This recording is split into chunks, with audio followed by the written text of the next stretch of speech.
Oh.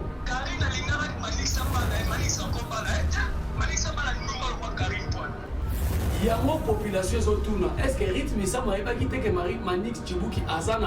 Néo soit tourné à lobby Jericho Betox rythme ça m'a batika na maboko ya papa na biso Moïse Mbiye pasteur Moïse Mbiye est-ce que tant baba lycée on a batuni Moïse Mbiye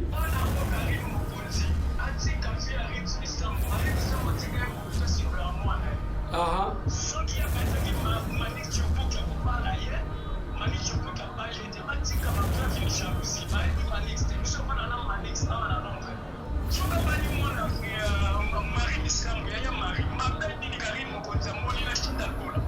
émission là l'oba vérité papa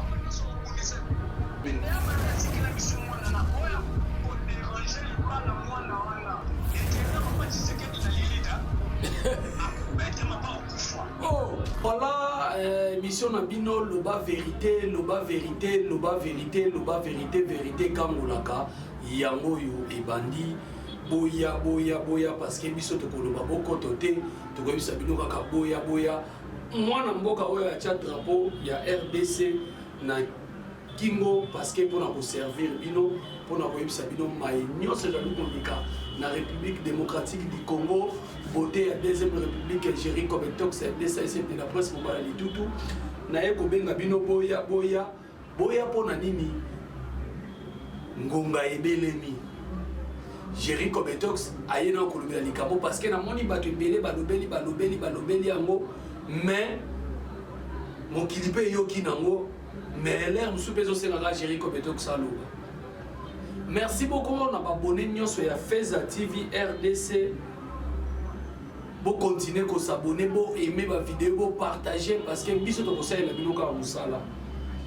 Émission to sala lelo bana membre nanga mama titi la source Daninzi la na Diblin maman Abe maman na Alison ba vrai nanga donc tozolo bela lelo affaire libala ya mwana ya Marie Misamu rythme Misamu oyo na minute o bese za makasi na sur internet na ba page Facebook rythme Misamu na Manix Djibouti oyo fait rigola ayemba oyo ba musicien belepe ba boakaka libala oyo eloki ba problème lokola internet c'est comment nango parquet lokola internet c'est comment nango tribunal lokola internet c'est comment famille ya bokilo ngambu ya mwasi lokola internet c'est comment famille ya bokilo ya ngambu mobile et loko ne surtout boko lokota na mpono na bino bomoni yango ata muntu asali boye na mon internet loko boye na mon internet biso pe to lobi internet c'est éclicité internet il faut ka to loba rythme Misamu bato ebele bokomi ba commentaire bato ebele bozo sala émission bato ebele bozo loba mais lelo je préfère mieux na kosolona ndeko moko aza na Londres parce que makambo etali bana poto rythme Misamu avant na poto Manix Djibouti avant na poto rythme Misamu babalani na Manix Djibouti tovandi kaka boye porte fongwami deuxième femme s'occuper troisième femme s'occuper quatrième femme abimi babotane bana 4 à lobby yango population ezotuna est-ce que rythme Misamu ayeba kite que Manix Djibouti azana mwasi yango pe question biso tozomi tuna ada yeba ki pe l'amour est aveugle est-ce que rythme Misamu asali mabe to asali malamu bandeko ebele bakokomela ngai awa avant tozwa ndeko Koko Panga Sudi oyo azali combattant monene ya changement aza pe artiste et musicien avant tozwa ye na duplex na téléphone tozwa ne makambo oyo etali rythme Misamu bandeko ebele bakomi message ndeko moko akomi alobi Jericho Betox tango kosala émission no kotuna na ngai ezali sœur na biso Marie Misamu azali mama ya rythme Misamu rythme Misamu akeko zwa mobali ayeba na mobali ya millier sœur na biso pe Marie Misamu ndenge bato bazoloba azalaki na moi nazaki na fiancé peut-être avant kufa bengaki babala na légalement aza pe mobali oyo ya millier oyo ayebana oyo bato ebele bayebi ye ndeko wana tuni est ce que eza kaka lokolo ya mama yango mwana landi wana ezali question bandeko bakotuna ndeko mosusu alobi est ce que rythme misamu soki abali eza problème et puis abali nani Manick Chibuki eza problème lelo ekomi ya bakongolais boloba makambo bokoloba wana ndeko mosusu atuni alobi Jericho Betox rythme misamu batika ye na maboko ya papa na biso Moïse Mbie pasteur Moïse Mbie est-ce que tant babalisi wana batuni Moïse Mbie motuna otuni wana j'espère que ndeko pasteur Moïse Mbie peut-être à vos occasions pour telle émission yo ayoka motuna na yo et puis ndeko mosusu akomi ba congolais totika buzoba mwana naza mwana muke mais asi akomi majeur ayebi makambo azosala totika ko stresser mwana yango biso pe tozokoloba na ngambu na biso est-ce que rythme misamu asali mabe nenga poni na ye Manick Chibuki toyebi te soki ezali mabe mais bandeko bazokomante sur yango bapage ebele komante namoni na la mama bapiblie mwasi ya Manick Chibuki oyo babotane 4 bana donc tozoyeba te tozokende wapi oyo loba tendance dibinga où allons-nous rythme misamu désormais aza marié akomi marié et puis ndeko moko akomi awa Jericho Betox rythme misamu soki abali to amibalisi esika abandaki kovanda soki pa ya banoko na ndenge akomi pa ya banoko na ye babandaki konyokola ye yango tika mwana amibalisa bongo oh non est-ce que information eza pena vrai banoko ne bandeki konyokola ye yango rythme misamu amibalisi bongo pa longwa na ye na ngambu wana to na konyokwama wana je ne pense pas tozwa ndeko na biso Koko Pangasudi oyo azali en direct ya Londres parce que affaire rythme misamu quand même tolobela yango eza plus bato apoto nde mutu bazosala réaction na bango bamisusu bazali pour bamisusu bazali contre mais toyebi te tozwa nano avis ya mwana mboka Koko Pangasudi oyo azali mpe combattant ya changement oyo azali mpe artiste musicien oyo tozozwa ye en duplex na téléphone en direct de Londres donc tozwa ye tosolola na ye parce que omoni bacongolais il faut toyeba ndeni ya kosunga na baninga oui allô allô bonjour Koko Pangasudi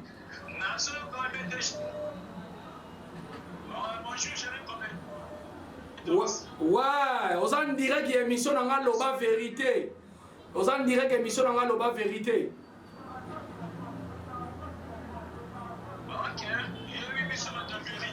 voilà loba vérité yambi yo lelo donc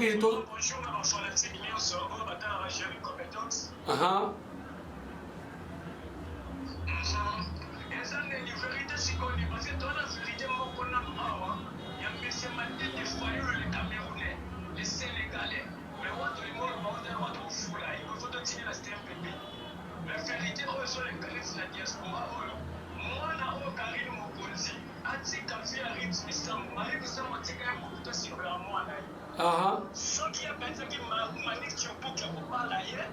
Manick Chibuki abali ete batika bapreuve ya jalousie bayebi Manick te biso mpona na Manick awa na Londres comprendre oyoti site oyo la fois moko ezala awa donc esala mpe makambo ya komba nakoselika yaya na ye Nicolas Chibuki comprendre Manick ça font vérité Manick abalaka oui tozolanda yo vraiment tozolanda yo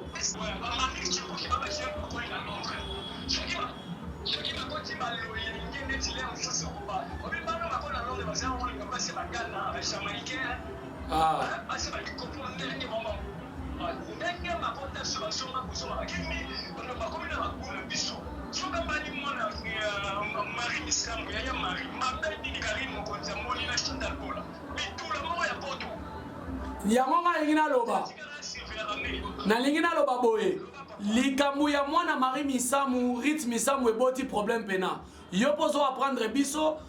Karine Mokonzi na Chantal Bola Mama Paradis basepeli nango te bakongole musu pe basepeli nango te alors yo lobi etali bango te bazokota bango balobi Marie Misamu bakosepela nango te poni ya Marie Misamu le akufakatika yi testament moko bato basepele mwana obala oyo mwana obala oyo mais balobi atika kai na maboko ya prof balobi atika kai na maboko ya pasteur Moïse Mbie nani afona aipa ni siri awa nani Rich afona arabiso na Londres au moins le jour président arabiso Félix ayaki awa na Londres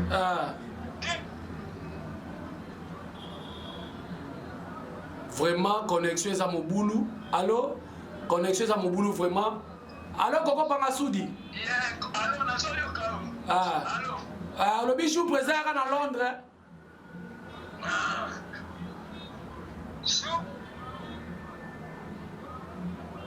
allo alors baimage ezali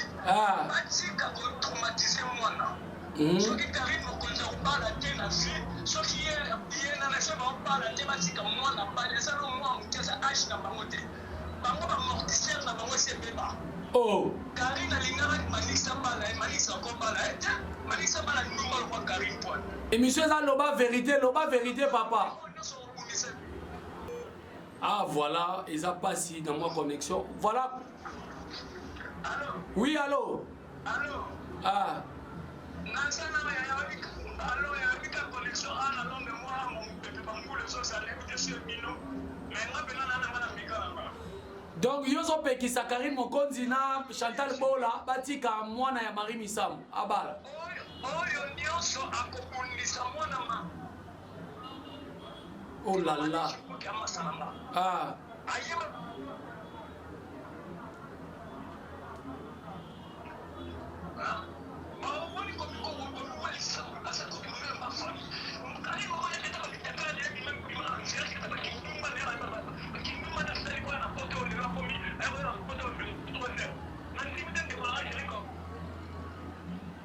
vraiment connexion à mon boulot. Allô? Tu me connais sous qu'on rappeler les temps, tu me connais qu'on rappeler donc les camarades côté problème fort. Koko Pangasudi alobi Karine Mokonzi na Mama Paradis Chantal Bola na zope sambote bati Rit Misamu abala na Manik Chibuki. Hier avant na Londres Manik Chibuki a aventuré de tozo meka suko relancer Koko Pangasudi. Voilà Koko Pangasudi recontinuer parce que to kata ki to relancer au lisusu. Tula bati kamona bato. Abali na passage. Manix azane aventuré. Manik Chibuki azane aventuré. Aza mutu fera yenu. Soki neti baolo bakeo yo mona sœur Marie okolingana mutu mo. Mais ni bo akibo mo sa Manik Chibuki ni. Akibo mo sa Manik Chibuki mutema parce que azali chantre de Dieu. Oh, sikoyo na ina lutuno mutuna moko balobi boye bino bozo kotela epoza mutuna bino à Londres et pourtant deuxième femme na ye ba publier qui est na page la mama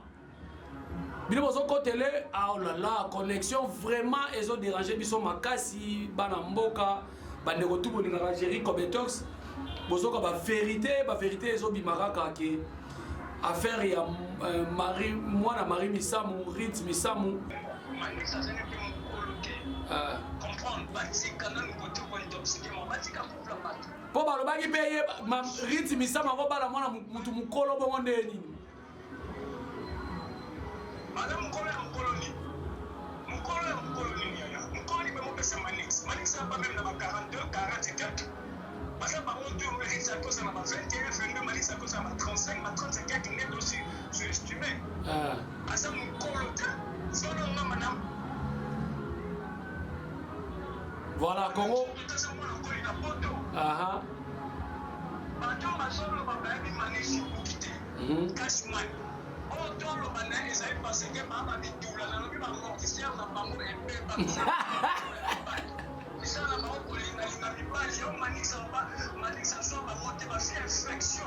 Oh. Et bon, moi, sikoyo, Koko Pangasudi, moi, Namboka. Et bon, moi, sikoyo, moi, si on va bimisi na la mama, wana, abotela Manik Chibuki, 4 bana. Babi Manik, ça qui m'a écouté anniversaire à moi, jour à Kéroba, la rythme, Sam.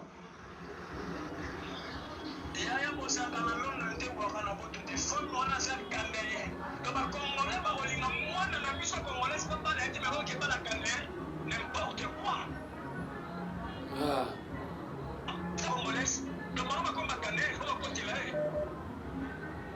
Vraiment, ils ont passé. Vraiment, connexion à Mouboulou, Koko Pangasudi.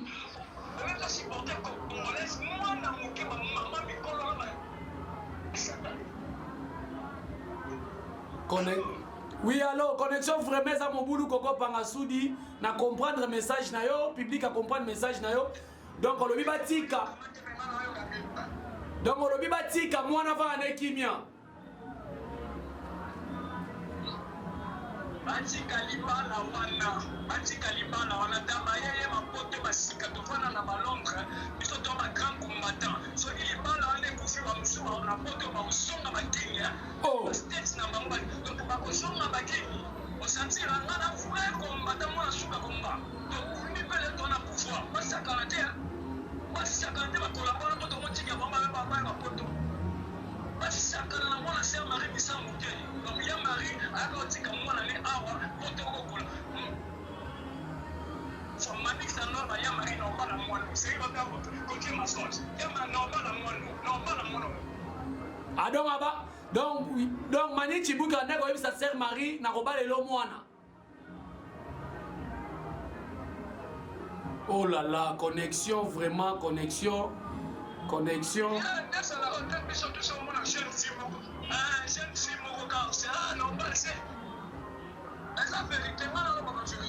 Ah.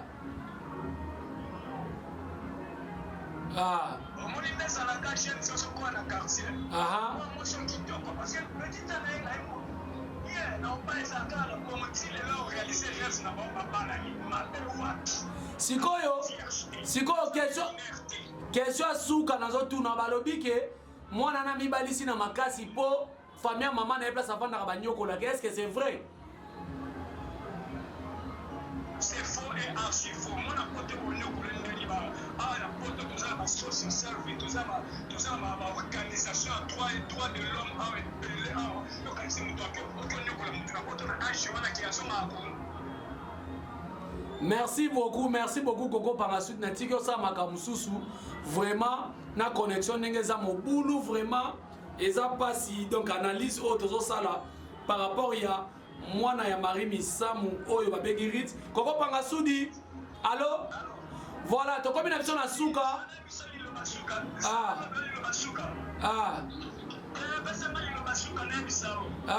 loba papa loba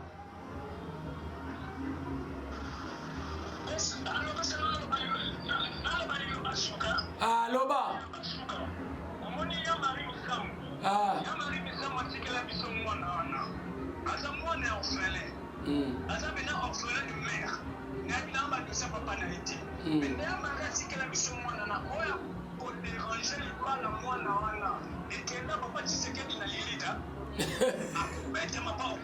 Oh, bandeko, j'espère que wana boti ko ka ndeko oyo to baki ako intervenir l'émission na biso loba vérité kitioyo soki oyo ko vanda awa ato vandi na musika en duplex ndenge Koko Pangasudi auti koloba na biso il faut le baka la vérité. Koko Pangasudi alobi Karine Mokonzi na Chantal Bola batika vie ya mwana ya Marie Misamu. Manik Chibuki a préféré na ye abala mwana ya Marie Misamu. Sœur oyo ba publiaki na la mama wana balobi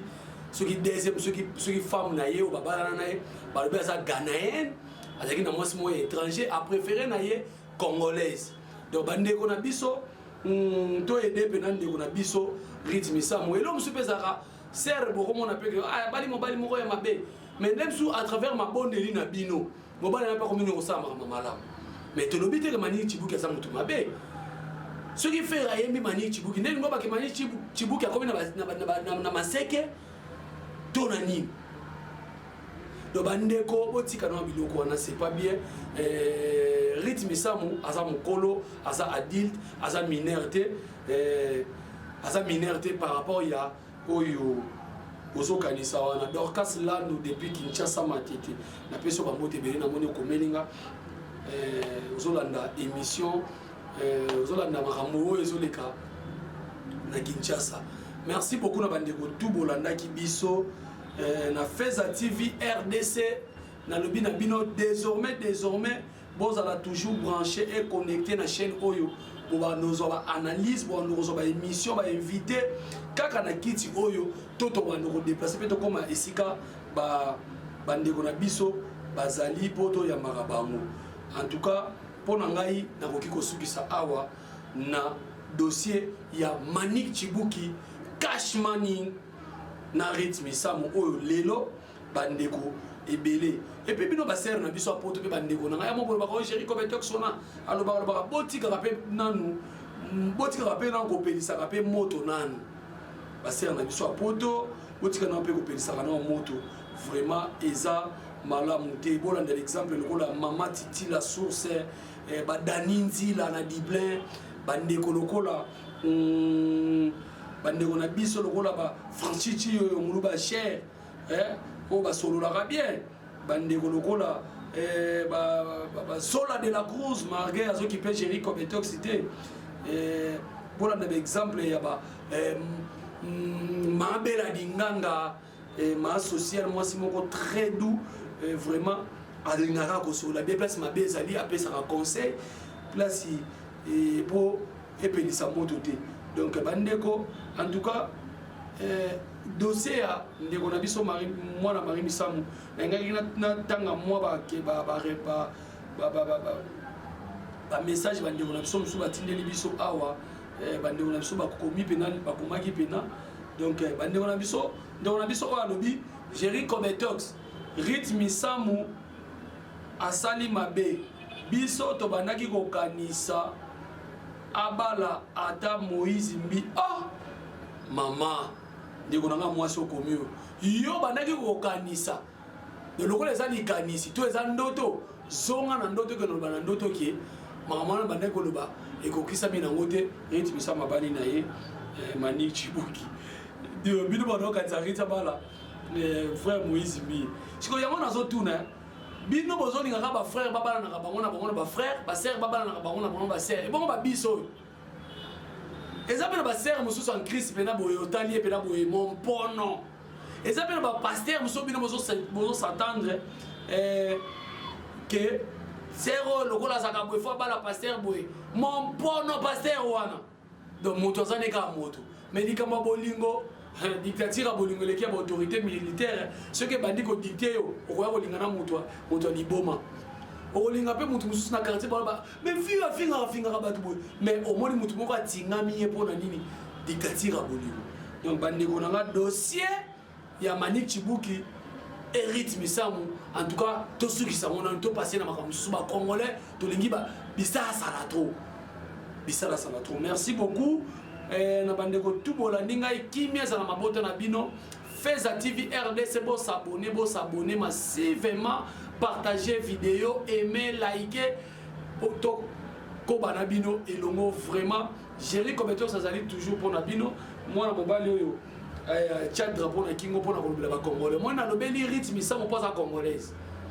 so kazaki burundaise to rwandaise to ghanéenne to haïtienne